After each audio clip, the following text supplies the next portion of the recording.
ಹೊಸ ವರ್ಷದಾಚರಣೆ ಸಂಭ್ರಮಕ್ಕೆ ದಿನಗಣನೆ ಆರಂಭವಾಗಿದೆ. ಈ ನಡುವೆ ಮದ್ಯಪ್ರಿಯರಿಗೆ ಬೆಂಗಳೂರು ನಗರ ಪೊಲೀಸರು ಗುಡ್ ನ್ಯೂಸ್ ನೀಡಿದ್ದಾರೆ.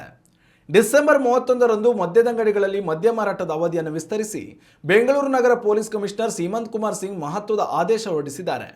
ಈ ಆದೇಶದ ಅನ್ವಯ ಡಿಸೆಂಬರ್ 31ರಂದು ಬೆಂಗಳೂರು ನಗರ ಪೊಲೀಸ್ ಕಮಿಷನರೇಟ್ ವ್ಯಾಪ್ತಿಯಲ್ಲಿ ಬೆಳಿಗ್ಗೆ 6 ಗಂಟೆಯಿಂದಲೇ ಮದ್ಯ ಮಾರಾಟ ಆರಂಭಗೊಳ್ಳಲಿದೆ ಹಾಗೂ ಮಧ್ಯರಾತ್ರಿ 1 ಗಂಟೆವರೆಗೂ ಎಣ್ಣೆ ಖರೀದಿಗೆ ಅವಕಾಶ ನೀಡಲಾಗಿದೆ. ನಗರದಲ್ಲಿರುವ ಎಲ್ಲ ಬಾರ್ಗಳು, ಪಬ್ಗಳು, ವೈನ್ ಶಾಪ್ಗಳು ಹಾಗೂ ಇತರೆ ಮದ್ಯ ಮಾರಾಟ ಕೇಂದ್ರಗಳಿಗೆ ಈ ನಿಯಮ ಅನ್ವಯವಾಗಲಿದೆ. ತಾತ್ಕಾಲಿಕ ಮದ್ಯ ವಿತರಣೆಗೆ ಬಳಸುವ CL5 ಲೈಸೆನ್ಸ್ ಹೊಂದಿರುವವರಿಗೂ ಇದೇ ನಿಯಮ ಅನ್ವಯವಾಗುತ್ತದೆ. ಸಾಮಾನ್ಯವಾಗಿ CL5 ಲೈಸೆನ್ಸ್ ಇದ್ದರೆ 24 ಗಂಟೆಗಳ ಕಾಲ ಮದ್ಯಪಾರ್ಟಿ ನಡೆಸಬಹುದು ಎಂಬ ಅಭಿಪ್ರಾಯವಿದೆ.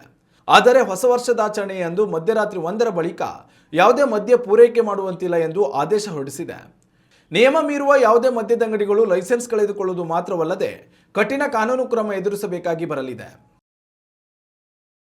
ಉತ್ತಮ ಸಂಸ್ಕಾರಯುತ ಶಿಕ್ಷಣದೊಂದಿಗೆ VSS English medium CBSE school Udupi Muddur. ನರ್ಸರಿಯಿಂದ 10ನೇ ತರಗತಿವರೆಗೆ ಶಿಕ್ಷಣದ ಜೊತೆಗೆ 5ರಿಂದ 10ನೇ ತರಗತಿವರೆಗಿನ ವಿದ್ಯಾರ್ಥಿನಿಯರಿಗೆ ಉತ್ತಮ ಹಾಸ್ಟೆಲ್ ಸೌಲಭ್ಯವೂ ಇದೆ. ನಿಮ್ಮ ಮಕ್ಕಳ ಪ್ರವೇಶಾತಿಗಾಗಿ ಈ ಸಂಖ್ಯೆಗೆ ಕರೆ ಮಾಡಿ.